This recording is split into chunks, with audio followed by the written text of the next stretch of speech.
Welcome to the Transum Podcast, a monthly roundup of the new features on the transum.org website, providing mathematical puzzles, games, learning activities, and the ever-popular mathematics lesson starter of the day.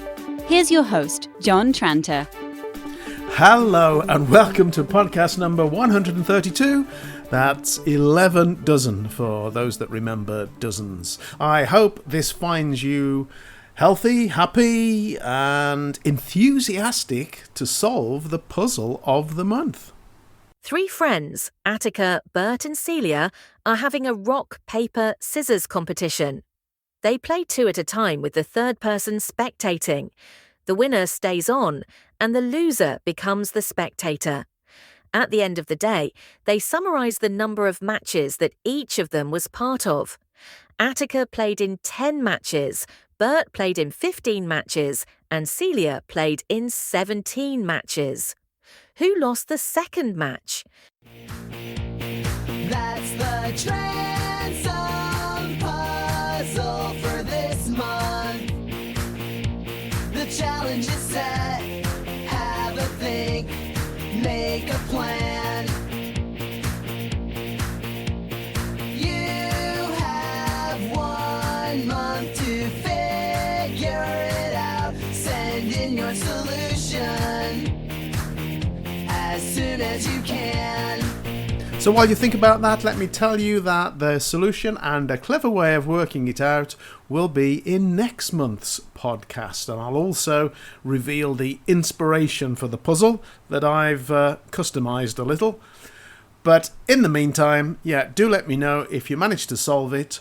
Send an email to podcast@transum.org.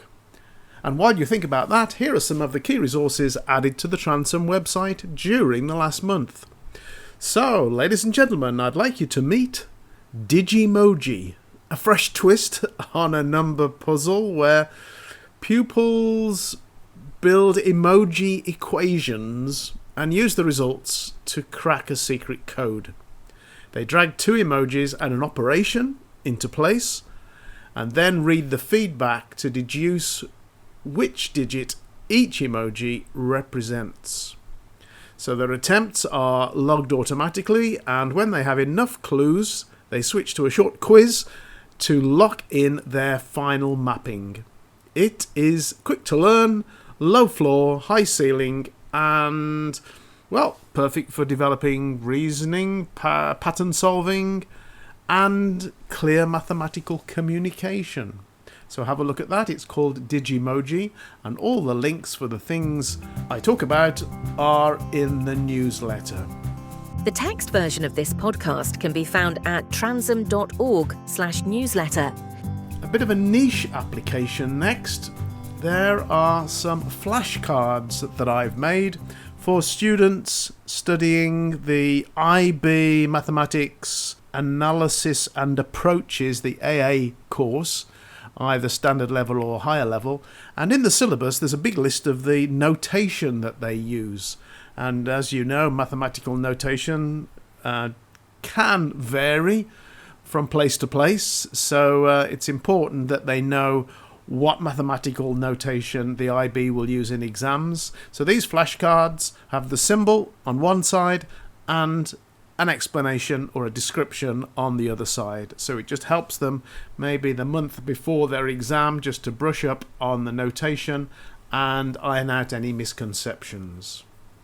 Right, this coming month of November, my favourite starter is called Satisfaction, which is assigned to Tuesday the 18th of November if you're looking for it.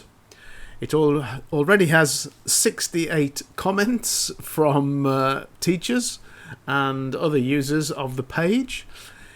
It's not new. I remember it from, oh my goodness, how long ago? Back in the late 80s, I reckon. I had a big board and some cardboard cutout numbers which I used, and it was really a great activity. So if you haven't seen Satisfaction, have a look at it. The twist is that the puzzle is deliberately impossible to complete. and it encourages students to explore number properties and logical reasoning rather than aiming for a full solution.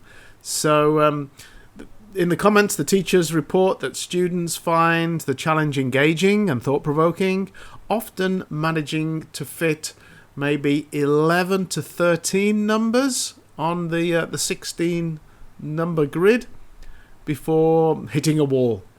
The activity promotes rich mathematical discussion, of course, particularly if they're doing it in small groups or pairs. And I guess the real goal is to prove why a perfect solution can't exist.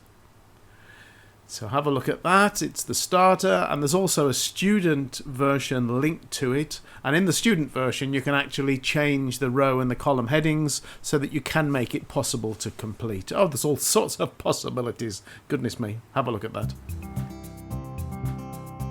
You can find Transum Mathematics at www.transum.org.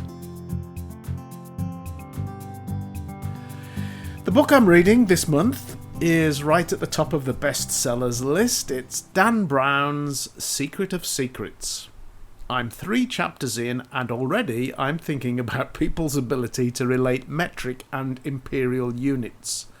I quote, "It was the largest castle complex in the world, stretching more than half a kilometre from its western gate to its eastern tip, and had a footprint of nearly 5 million square feet."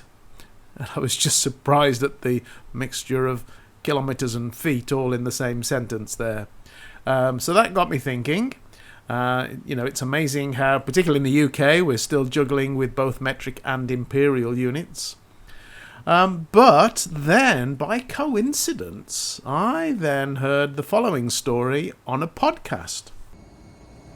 Passengers on Air Canada Flight 143 had the pleasure of flying on a brand new Boeing 767, albeit a Boeing 67 with a brand new dodgy fuel gauge. The airline knew that the fuel gauge was unreliable, so Captain Bob Pearson and his crew needed to manually calculate how much fuel the plane needed to get from Montreal to Edmonton, plus the usual reserve. Unfortunately, Air Canada, like Canada itself, was in the slow and confusing process of switching from imperial to metric units. Most of the planes were set up and labelled for imperial measures, but this new plane wasn't. The upshot of all this confusion was that the plane was actually fueled up not with 22,600 kilograms of fuel, but with 22,600 pounds, less than half of what was intended. How did this happen? Well, the manual check didn't use any measure as clear as kilograms. Instead, the crew needed to convert a dipstick measure in centimetres into a volume in litres into a mass in kilograms or pounds. That required a conversion factor, and the conversion factor supplied to the refuelers and written on all the older planes was the old one for pounds, not the new one for kilograms. Did you get that?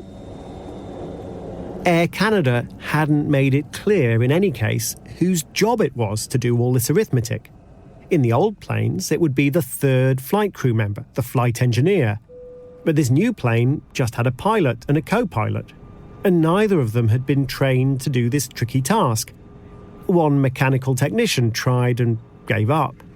Another got most of the way through but ran out of room on the slip of paper he was using. He decided to leave it to the pilot and co-pilot. Did I mention that neither of them had been trained to perform the calculation? You might think that this story was doomed to end in disaster. But this is a very special story.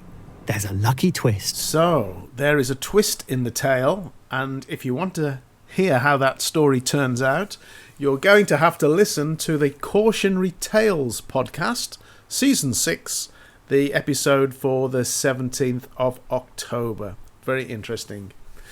But what my point is, so if you have students whose ambitions include being maybe a fictional professor of symbology or a Canadian airline pilot, then a good place for them to start would be on Transom, where there are many activities helping students gain a better understanding of all sorts of different measures. There we go. I brought it round to Transom in the end. Okay, what seems like ages ago now, subscriber Sharon asked for an exercise on domain and range. And as a temporary measure, a drag and drop activity was created. But now I'm pleased to say that a full-blown exercise is ready and waiting. And no surprise, the title is called Domain and Range. So again, the link is in the newsletter, transom.org/newsletter. You'll find the link to domain and range. There are 4 levels of multiple choice questions, progressing through varied notation systems. So actually levels 1, 2 and 3 are of equal difficulty in terms of the functions presented, but the difference is they each use a different sort of notation or way of describing the domains. Some students might want to do all 3, but you could pick the level that suits the curriculum that you're following. And then level 4 challenges students to identify both the domain and the range for more complex functions involving logarithms, exponentials, and composite expressions. So they're multiple choice questions with carefully chosen distractors, of course, and they address common misconceptions. And there's a detailed notation guide in the help section. Go to the help tab if you are giving that to your students. Okay, finally, the answer to last month's puzzle, which was: as I was going to St. Bees, I passed a wood that had N trees. Each tree had N birds' nests, and in each nest N eggs rest. Now in this wood there lived a snake, and N eggs for breakfast it did take. 6 children wished to save the rest by guarding eggs in every nest. They divided the number of eggs remaining by 6, using their primary school training. Can you calculate with exact precision what is the remainder of this division? The solution was 0.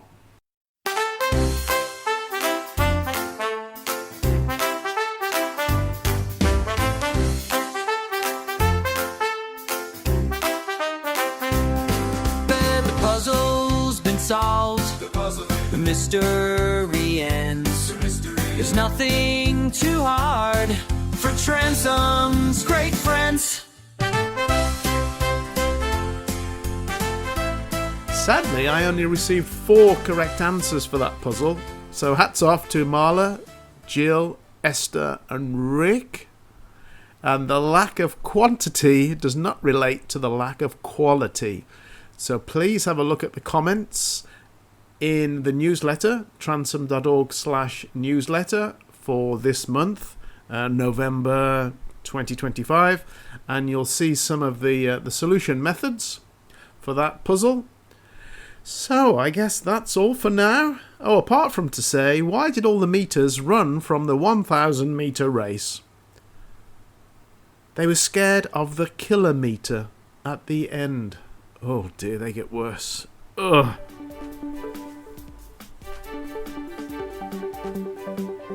Thank you for downloading and listening to the Transom podcast. You can find the website at www.transom.org, where you're welcome to use all of the activities absolutely free, or jump in with both feet and become a Transom subscriber.